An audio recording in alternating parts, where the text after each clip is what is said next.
Today we will learn about ratio, proportion, variation, direct variation, inverse variation, and compound proportion by giving an example to solve. So firstly, ratio. A ratio is a comparison of two quantities showing how many times one value contains the other. In ratio दो quantities के दरमियान मुवाजना करता है. For example, if there are two apples and three oranges, then the ratio of apple to oranges is 2:3. Ratio can be written in divide form. For example, A ratio B can be written as A by B. Proportion. जब दो ratios equal हो जाए तो उसको proportion कहते हैं. A proportion is an equation that states that two ratios are equal. Written as A ratio B is equal to C ratio D. For example, 4:6 is equal to 8:12.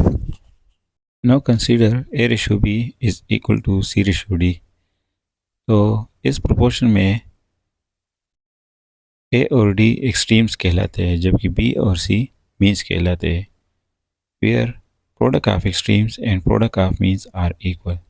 So A multiplied by D is equal to B multiplied by C. Continued proportion. Continued proportion में 3 variables होते हैं. A, B, C written as A ratio B is equal to B ratio D. So such type of proportion is called continued proportion. Question है हमारे साथ if x ratio 1 is equal to 35 ratio 7, find the value of x. So finding the value of x ratio 1 is equal to 35 ratio 7. Converting to division form, x divided by 1 is equal to 35 divided by 7. So x divided by 1 is equal to x and 35 divided by 7 is equal to 5. So the value of x is 5. Variation. Variation describes a relationship between two quantities, showing how one quantity changes with respect to the other quantity. यानी variation दो quantities के दरमियान relationship ज़ाहिर करता है. जब एक quantity change हो जाती है तो उसकी वजह से उस पर डिपेंडेंट क्वांटिटी भी चेंज हो जाएगी. वेरिएशन की दो किस्में हैं. एक डायरेक्ट वेरिएशन है और दूसरी हमारे साथ है inverse variation. The variation in which one quantity increases and the other quantity also increases, then such type of variation is called direct variation. यानी एक क्वांटिटी में इंक्रीज़ की वजह से दूसरी क्वांटिटी में भी इंक्रीज़ आ जाए तो वो डायरेक्ट वेरिएशन कहलाती है. डायरेक्ट वेरिएशन को हम लिख सकते हैं y is proportional to x. If number of quantities increased, then the cost price also increases. So there is direct variation between number of quantities and cost price. Inverse variation. Inverse variation में अगर one quantity increase हो जाए तो second quantity decrease हो जाती है. Similarly अगर first quantity decrease हो जाए तो सेकंड क्वांटिटी इंक्रीज हो जाती है. तो इस किस्म के वेरिएशन को इनवर्स वेरिएशन कहते हैं. इनवर्स वेरिएशन को हम लिखते हैं y is proportional to 1 by x. For example अगर वर्कर की तादाद बढ़ा दी जाए तो वर्किंग डेज कम हो जाएगी. So there is inverse variation between number of days and number of workers. Solving a problem on direct variation. So हमारे साथ क्वेश्चन है if salary of 5 employees is 30,000 rupees, then find the salary of 11 employees. So solution start करते हैं. एक तरफ employees लिखते हैं दूसरी तरफ सैलरी. तो फर्स्ट में है हमारे साथ 5 एम्प्लॉयज़ और उसकी सैलरी है 30,000 और दूसरे में है 11 एम्प्लॉयज़ और उसकी वैल्यू मालूम करनी है. क्योंकि नंबर ऑफ़ एम्प्लॉयज़ इंक्रीज़ करने से सैलरीज़ भी इंक्रीज़ हो जाती है तो इसलिए एम्प्लॉइज़ और सैलरी के दरमियान डायरेक्ट वेरिएशन है, और डायरेक्ट वेरिएशन में दोनों एरो एक ही तरफ से मत करेगी, यानी अपवर्ड जाएगी। एरो में हेड और टेल होते हैं। हम उस जगह से स्टार्ट लेंगे जहाँ पर x हो। अब x जो है वो टेल पे है, तो दोनों एरो में हम टेल से स्टार्ट लेंगे।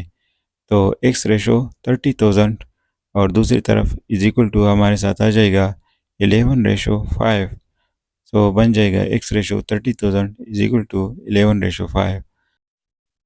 अब रेशो को डिवीजन फॉर्म में कन्वर्ट करते हैं, तो x रेशो 30,000 से आ जाएगा x डिवाइडेड बाई 30,000 और 11:5 is equal to 11 divide by 5।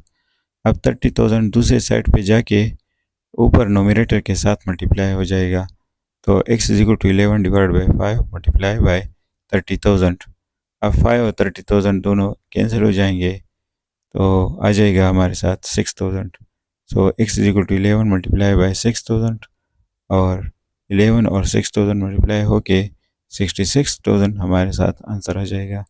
एक क्वेश्चन इनवर्स वेरिएशन पर सॉल्व करते हैं। क्वेश्चन है हमारे साथ, if 5 employees finish a work in 8 days, then how many workers will finish the same work in 4 days? So solution start करते हैं। एक तरफ एम्प्लाई लिखे और दूसरी तरफ डेज। सो फर्स्ट में हमारे साथ 5 employees finish the work in 8 days, so 5 और 8।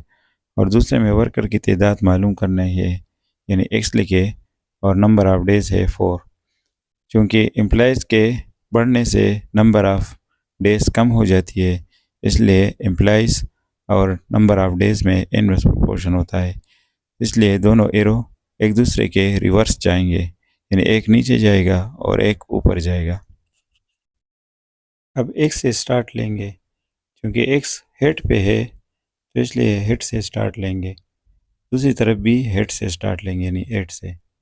तो आ जाएगा x by 5 is equal to 8 divide by 4। तो x बाई 5 दूसरी तरफ मल्टीप्लाई हो जाएगा, तो x is equal to 8 by 4 multiply by 5।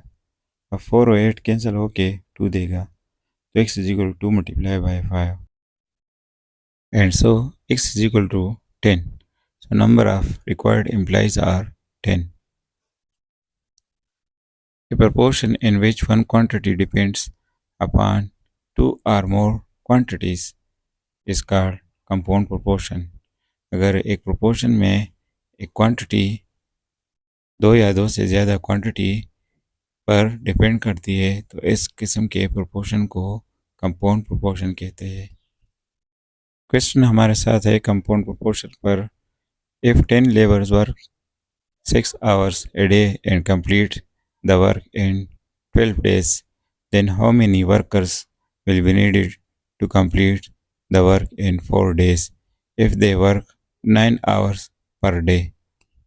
तो सॉल्यूशन स्टार्ट करते हैं। पहले हम लिखेंगे वर्कर्स, उसके बाद आवर्स और उसके बाद डेज।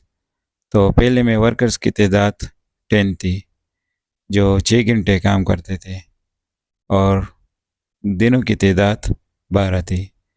अब दूसरे में वर्कर्स मालूम करने हैं, तो x लिखेंगे, और आवर्स है हमारे साथ 9 और डेज 4 थे।